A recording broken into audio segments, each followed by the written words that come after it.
BDR চাই কি? BDR চাই কি? বৈষম্য নির্বাচন, বৈষম্য নির্বাচন। তুমি কে আমি কে? তুমি কে আমি কে? ন্যায় বিচার দেওয়া নয়, এটা আমাদের অধিকার। ন্যায় বিচার দেওয়া নয়, এটা আমার অধিকার। ন্যায় বিচার দেওয়া নয়, এটা আমাদের অধিকার। ন্যায় বিচার দেওয়া নয়। এটা আমাদের অধিকার। ইনকিলাব ইনকিলাব জিন্দাবাদ জিন্দাবাদ ইনকিলাব ইনকিলাব। জিন্দাবাদ জিন্দাবাদ। দেশপ্রেমিক বিডিআর, দেশপ্রেমিক বিডিআর। বসুন্ধরা ডায়াপেন্ট এখন আরো উন্নত। এই হট এয়ার থ্রো টপ শীত দ্রুত শোষণ করে সোনামণিকে দেয় কোমল অনুভূতি। দুপুরে আমরা এই পিলখানা হত্যাকাণ্ড, তার সুষ্ঠু বিচার, নিরপেক্ষ কমিশন গঠন, কমিশনের কার্যপরিধির বিতর্কিত ধারা বাতিল, যে সকল বিডিআর সদস্য বিনা দোষে শাস্তি পেয়েছেন তাদের শাস্তি মওকুফ এবং রাষ্ট্রীয় ভাবে পুনর্বাসনের দাবিতে আমরা 9 সদস্যের একটি প্রতিনিধি দল প্রধান উপদেষ্টার বাসভবন বরাবর আমরা যাই, কিন্তু সেখানে প্রধান উপদেষ্টা উপস্থিত না থাকায় তার সাথে আমাদের সরাসরি কোনো কথা হয়নি। প্রধান উপদেষ্টার পক্ষ থেকে যিনি এসেছিলেন তার কাছ থেকে আশানুরূপ কোনো আশ্বাস আমরা পাইনি।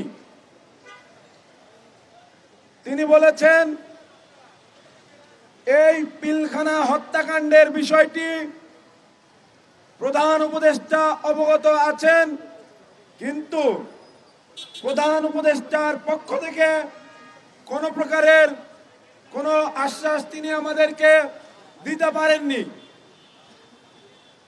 ইতপূর্বে আমরা দেখেছি আইন উপদেষ্টা এবং স্বরাষ্ট্র উপদেষ্টা দুইজন এই কমিশন গঠন নিয়ে দুই রকমের বক্তব্য দিচ্ছেন।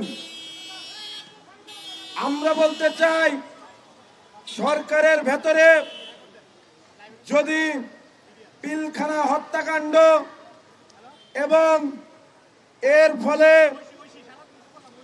যে বেইনসাফি জুলুম বিডিআর সদস্যদের এবং তাদের পরিবারের সাথে হয়েছে, তার যদি কোনো কার্যকরী পদক্ষেপ আমরা না দেখতে পাই, তাহলে আমরা এর চেয়ে অনেক বেশি কঠিন কর্মসূচি দেব এবং সেটি হয়তো কালকে। আজকে আপনারা শান্তিপূর্ণভাবে এইখানে অবস্থান নিয়েছেন। জনদুর্ভোগ বিবেচনা করে আমি আপনাদের অনুরোধ করব কেন্দ্রীয় শহীদ মিনারে অবস্থান নেওয়ার জন্য। ধন্যবাদ। কিন্তু